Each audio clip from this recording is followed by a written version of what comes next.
Bismillahirrahmanirrahim. Assalamualaikum warahmatullahi wabarakatuh. Selamat sore rekan-rekan semuanya. Sore hari ini KPK bersama Bareskrim Mabes Polri akan menyampaikan terkait dengan kegiatan bersama tangkap tangan ya dugaan korupsi penerima hadiah berjanji terkait dengan pengurusan promosi jabatan di pemerintahan Kabupaten Nganjuk, Jawa Timur.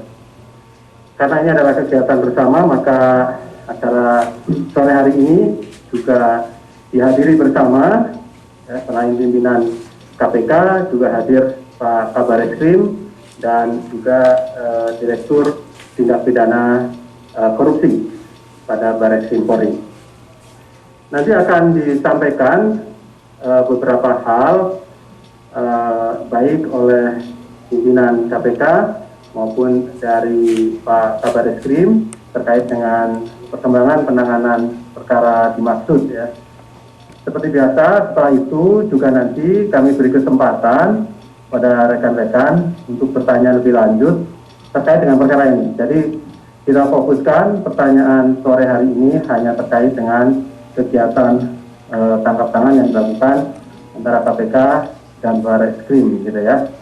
3 orang penanya nanti kami beri kesempatan untuk 1 sesi, mengingat waktu sudah cukup sore untuk persiapan buka bersama, buka puasa. Baik, kami silahkan pimpinan Ibu Lili untuk menyampaikan beberapa poin terkait dengan kegiatan tangkap tangan yang dilakukan kerjasama antara Bareskrim dan KPK dimaksud. Kami silakan Ibu. Terima kasih Mas Ali Fikri. Assalamualaikum warahmatullahi wabarakatuh. Selamat sore rekan-rekan jurnalis yang kami hormati Pak Kabareskrim, Pak Agus, Pak Joko, Pak Direktur. Pada sore hari ini kami ingin menyampaikan beberapa pointer terkait kegiatan bersama tangkap tangan, tetapi nanti keterangan-keterangan lain akan ditambahkan oleh baik Pak Kabareskrim maupun juga oleh Pak Joko secara teknis. Kami sampaikan bahwa kegiatan bersama tangkap tangan dugaan korupsi, penerimaan hadiah atau janji yang terkait dengan pengurusan promosi jabatan pada pemerintah Kabupaten Nganjuk di Jawa Timur. Sejak akhir Maret 2021 dapat kami sampaikan, KPK menerima laporan adanya dugaan penerimaan hadiah atau janji yang terkait dengan pengisian jabatan pada perangkat desa dan camat pada lingkungan pemerintah Kabupaten Nganjuk di Jawa Timur.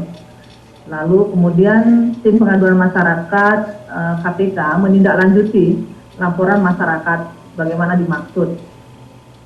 Lalu seterusnya, saat unit koordinasi dan supervisi penindakan KPK berkoordinasi dengan Direktorat Tindak Pidana Korupsi pada Bareskrim Polri, juga diperoleh informasi bahwa Bareskrim Mabes Polri juga menerima laporan pengaduan masyarakat yang sama terkait hal tersebut di atas. Dan untuk menghindari adanya tumpang tindih laporan pengaduan masyarakat ini, maka dilakukan koordinasi antara KPK dengan Bareskrim Mabes Polri. Itu ada sebanyak 4 kali dan bersepakat bahwa akan dilakukan kerjasama untuk menindaklanjuti laporan masyarakat yang dimaksud, baik mulai terkait dengan pengumpulan bahan keterangan atau pulbaket maupun pada kegiatan penyelidikan. Dan Bareskrim Mabes Polri juga KPK akan melakukan penyelidikan di mana KPK akan support penuh informasi dan juga data-data kepada tim Bareskrim terkait dengan kasus di atas, dan pelaksanaan kegiatan di lapangan juga dilakukan bersama-sama dengan tim gabungan KPK dan juga Bareskrim di Mabes Polri. Penyelesaian penanganan perkara ini akan dilakukan oleh Direktorat Tindak Pidana Korupsi Bareskrim Mabes Polri. Penyelidikan kasus ini oleh KPK dan juga bersama Bareskrim Mabes Polri dilakukan sejak pada sekitar bulan April 2021, dan kronologinya tangkap tangan ini dapat kami sampaikan pada hari Minggu 9 Mei 2021.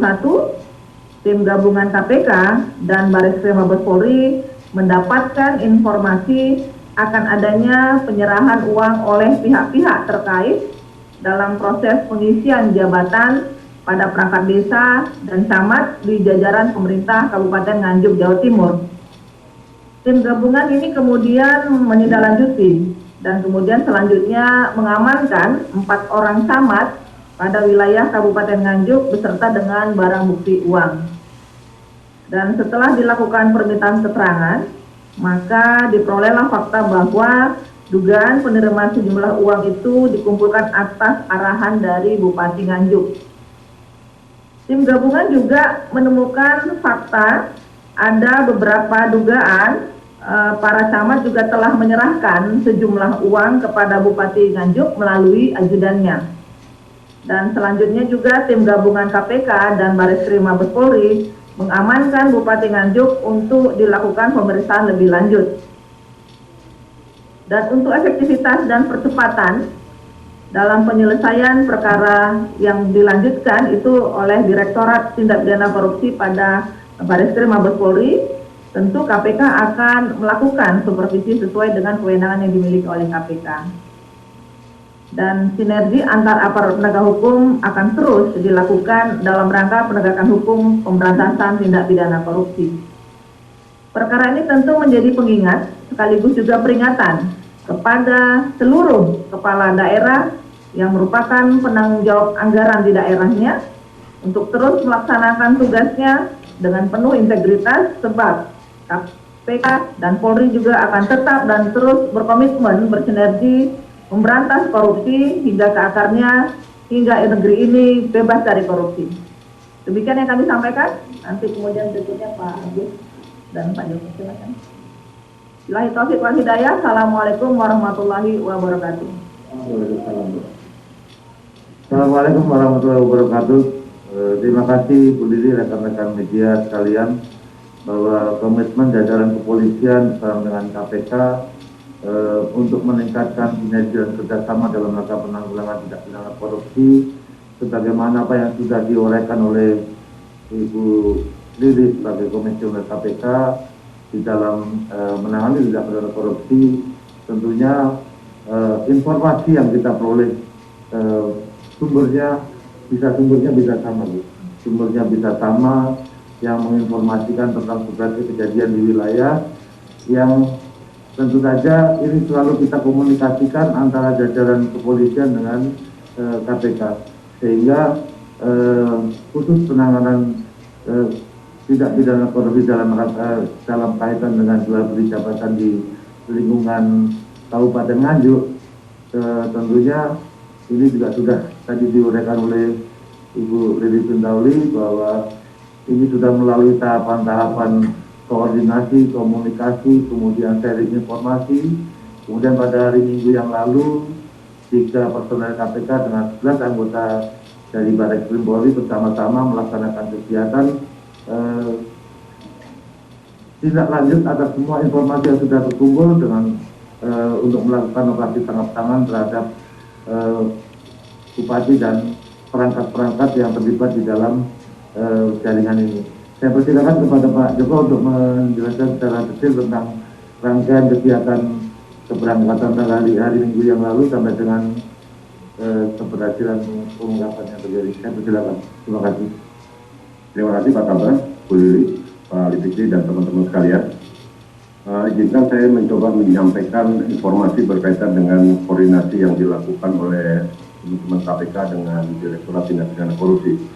Yang tadi disampaikan koordinasi adalah bahwa dalam konstruksinya atau dugaan dalam penyelidikannya pada saat tanggal 13 April dan tanggal 16 April ada 2 penyelidikan yang dilakukan. Yang pertama 13 April adalah oleh teman-teman KPK dan 16 April oleh Direktorat Tindak Pidana Korupsi.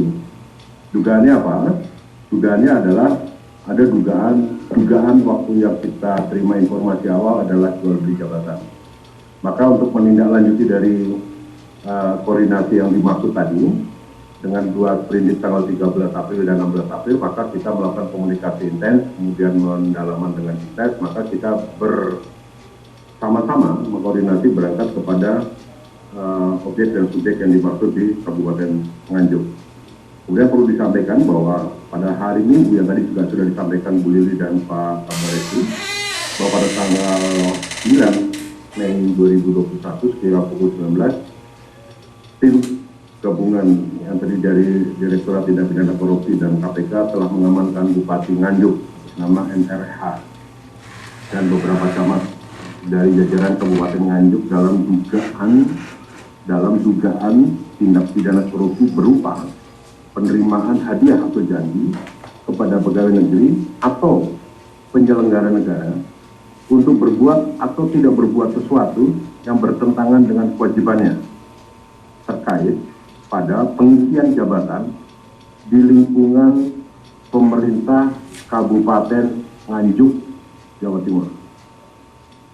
Bagian dari kegiatan tersebut dilanjutkan dalam penyelidikan, maka Direktorat Tindak Pidana Korupsi Baris Krim Polri telah melanjutkan proses penyidikan dari penyelidikan dimaksud dengan persangkaan pasal 5 ayat 1 huruf A atau B, pasal 11 dan pasal 12 B besar Undang-Undang Nomor 31 Tahun 99 tentang Pemberantasan Tindak Pidana Korupsi sebagaimana yang diubah dan ditambah dengan Undang-Undang Nomor 20 Tahun 2001 tentang Pemberantasan Tindak Pidana Korupsi dengan junto pasal 55 ayat 1 ke 1 KUHP. Kalau dilihat dari ancaman hukuman pidana, kalau pasal ayat 1 pasal 5 ayat 1 huruf A atau B yang dimaksudkan di situ adalah pidana penjara paling singkat 1 tahun dan 5 tahun dan atau pidana denda paling sedikit 500 juta rupiah, paling banyak 250 juta rupiah. Pasal 11 dengan ancaman pidana penjara paling singkat 1 tahun dan paling lama 5 tahun dan atau pidana denda paling sedikit 500 juta dan paling banyak 250 juta rupiah. Dan pasal 12 lebih besar, pidana penjara seumur hidup atau pidana penjara paling singkat 4 tahun dan paling lama 20 tahun. Dan pidana denda paling sedikit 200 juta rupiah dan paling banyak 1 miliar rupiah. Dalam konstruksi yang dimaksud dengan 3 pasal tersebut, dengan pasal 55 ayat 1 ke 1 KUHP, dalam perkara tersebut telah ditetapkan tersangka sebagai berikut. Saudara NRH, Bupati Nganjuk yang diduga sebagai penerima hadiah atau janji. Kemudian, Saudara Duk, Camat Pace, Editri ES, Camat Tanjung Anom dan sekaligus sebagai PLT Camat Sukomoro, HAR Camat Brebek, Bambang BS Camat Loceret, TBW mantan Camat Sukomoro sebagai pemberi, dan Saudara MIM, ajudan Bupati Nganjuk yang diduga sebagai perantara penyerahan uang dari para camat dimaksud kepada Bupati Nganjuk. Barang bukti yang sudah diperoleh atau diamankan dari berangkas pribadi Bupati Nganjuk sejumlah uang 647.900.000 rupiah, kemudian 8 unit telepon genggam dan 1 buah buku tabungan Bank Jatim atas nama TBW. Perlu disampaikan di sini pada rekan-rekan sekalian adalah modus operandinya para camat memberikan sejumlah uang kepada Bupati Nganjuk melalui ajudan Bupati terkait mutasi dan promosi jabatan mereka, dalam hal ini para camat, dan pengisian jabatan di tingkat kecamatan di jajaran Kabupaten Nganjuk. Dan selanjutnya, ajudan Bupati Nganjuk menyerahkan uang tersebut kepada Bupati Nganjuk. Penyidikan akan dilanjutkan oleh penyidik Direktorat Tindak Pidana Korupsi Baris Krim Polri dengan dukungan dan kerjasama dari teman-teman KPK. Sementara itu, terima kasih. Baik, terima kasih pimpinan Bu Lili, Pak Aba dan juga Pak Direktur Tipikor Barreskrim Polri. Pada kesimpulannya tadi, kegiatan tangkap tangan bersama tersebut kemudian kegiatan penyidikannya dilanjutkan ya oleh Direktorat Tindak Pidana Korupsi Barreskrim Mabes Polri. Jadi dilanjutkan, bukan diserahkan ataupun diambil alih gitu ya, tetapi adalah dilanjutkan karena memang dari awal ini merupakan kerjasama antara KPK dan Barreskrim dengan menetapkan 7 orang sebagai tersangka. Baik, kami silakan 3 orang penanya, silakan. 1, 2, sebelah kiri atas ada? 2 dulu ya. Baik, silakan Mas Yogi ya. Terima kasih, saya Yogi dari Kompas. Untuk bupatinya itu mematok harga untuk tiap jabatan itu berapa saja ya? Camat berapa, kepala desa berapa, kalau kepala dinas juga berapa gitu patokannya. Terus yang kedua, ini kan untuk KPK ini sampai jabatannya udah 7 kali ya kasusnya ya, sama yang baru ini. Nah, kebetulan Bu Lili kan soal pencegahan juga, nah ini untuk pengawasannya agar hal serupa tidak terjadi bagaimana ya? Sudah. Oke, Mas Yogi. Berikutnya di belakang, Mas. Coba tadi sebutkan nama, dari mana? Saya Fatan dari jpnn.com. Pertanyaannya sebenarnya hampir sama, tapi pertanyaan saya yang kedua mengenai supervisi ini.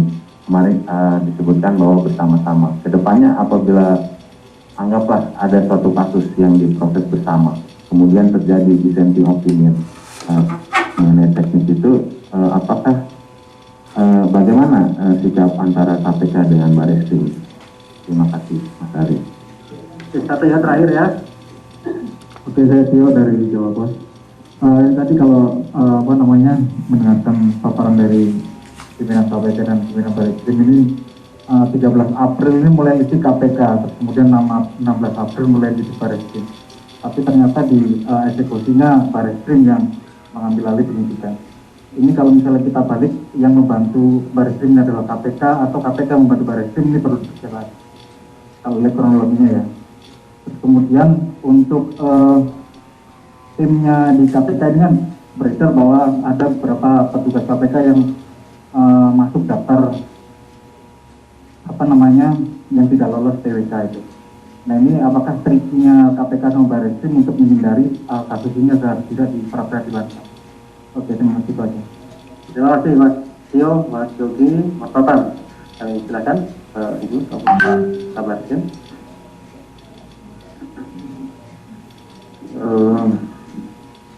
Kalau kaitan kenapa penanganan perkara yang dilanjutkan di Barreskrim, sebenarnya bahwa awalnya informasinya cuma ini sudah masuk sebelumnya, kemudian dari KPK mengeluarkan sprindik tanggal 13, kami kebetulan mengeluarkan sprindik tanggal 16. Kemudian dari hasil komunikasi dan koordinasi, ternyata bahwa saksi-saksi dan dokumen-dokumen pendukung yang dimiliki oleh kami, menurut Satgas yang melaksanakan koordinasi, bahwa bobotnya lebih tinggi, sehingga pada saat itu secara intens dilakukan komunikasi dan diputuskan untuk Barreskrim yang dikedepankan. Ini juga semangatnya adalah semangat koordinasi dan kerjasama yang memang terbangun sejak kami menjadi Barreskrim. Kami juga koordinasi di KPK, kemudian sepakat untuk meningkatkan kerjasama dalam rangka penanggulangan tindak pidana korupsi. Kemudian tidak ada kaitan yang lain. Jadi informasi penyidik tadi untuk di level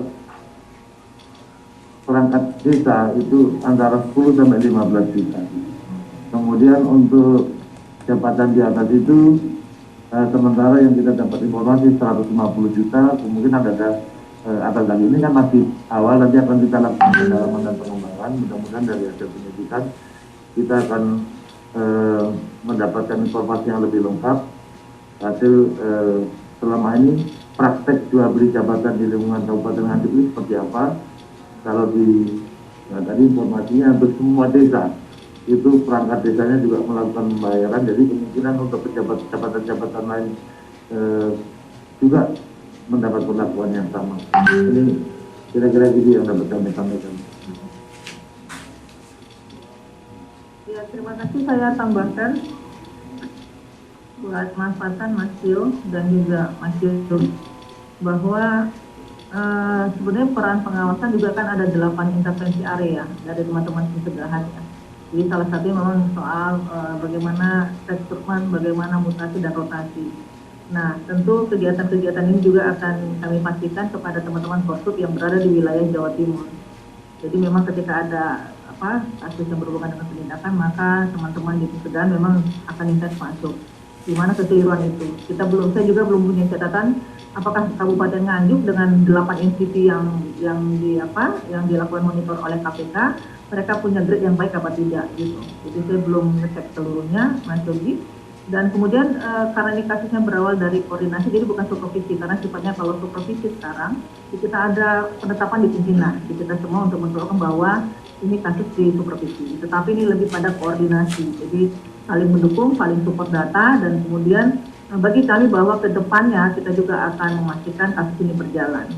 Nah, kalau soal dissenting opinion, saya pikir ini tidak akan ada terjadi karena masing-masing akan melakukan koordinasi di internal, dan ini tidak satu kali. Jadi tadi kalau untuk kasus Nganjuk ini ada 4 kali ya, Pak Kabar Eskrim kita lakukan, dan ini saling melihat mana yang saling melengkapi datanya. Dan Kabar Eskrim apakah membantu atau KPK membantu, keduanya saling bantu, saling dukung data, saling support tenaga, dan kemudian kita berpikir bahwa ini karena Kabupaten Nganjuk, kenapa tidak berada di sana, misalnya di KPK karena pembiayaan sangat mahal dan seterusnya, apalagi soal jual beli jabatan mulai tingkat desa sampai tingkat kecamatan. Nah, tadi sudah dijelaskan oleh Pak Joko dan Pak Agus tentang jumlah uang yang ternyata diambil dan bervariasi untuk itu. Dan ini tidak ada urusannya dengan berhubungan dengan soal pegawai tadi. Jadi ini memang benar-benar karena kasusnya bersamaan laporan pengaduannya, lalu kita lihat walaupun berbeda sprindik, tetapi ternyata kita melihat ini tidak bisa mensupport Barreskrim, kenapa kita lakukan. Dan ini koordinasi yang dimaknai oleh kita bersama. Saya pikir itu teman-teman. Terima kasih. Baik, terima kasih. Ada tambahan Pak? Cukup? Cukup ya? Sudah ya? Oke.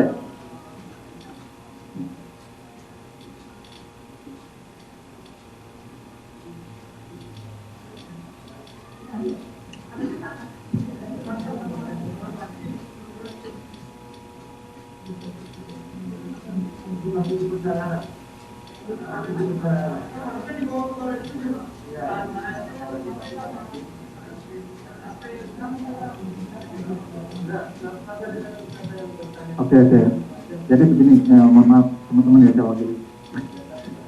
Nah, ini kan kalau kita tadi lihat berarti ini kan ditangani Barreskrim, artinya standar yang dipakai adalah standar Barreskrim. Kalau biasanya di KPK itu kan konteks ini ada tersangka sama barang buktinya gitu Pak. Ini kan nggak ada. Nah, kira-kira barang bukti sama tersangkanya mau nyampe di Barreskrim itu kapan, dan kira-kira apakah akan sama juga gitu nanti perlakuannya dengan? Baik, terima kasih pertanyaannya teman-teman sekalian. Tadi kalau dibilang standar Barreskrim, standar KPK sebenarnya sama, itu beracaranya juga sama. Jadi informasi yang bisa saya sampaikan kepada rekan-rekan sekalian bahwa sekarang teman-teman yang ada di sana, teman-teman dari Direktorat Tindak Pidana Korupsi Barreskrim Polri yang sedang berada di Nganjuk, kita dalam proses pergeseran. Karena sekarang kan teman-teman tahu pesawat sama kereta api nggak ada, jadi kita melihat darat dan safety itu yang pertama. Safety yang pertama, dan kami juga tetap nanti seizin dengan Pak Kabah, kami akan menginformasikan pada saat rombongan dari ataupun tim yang ada di Nganjuk dengan membawa tersangka dan barang bukti akan merapat.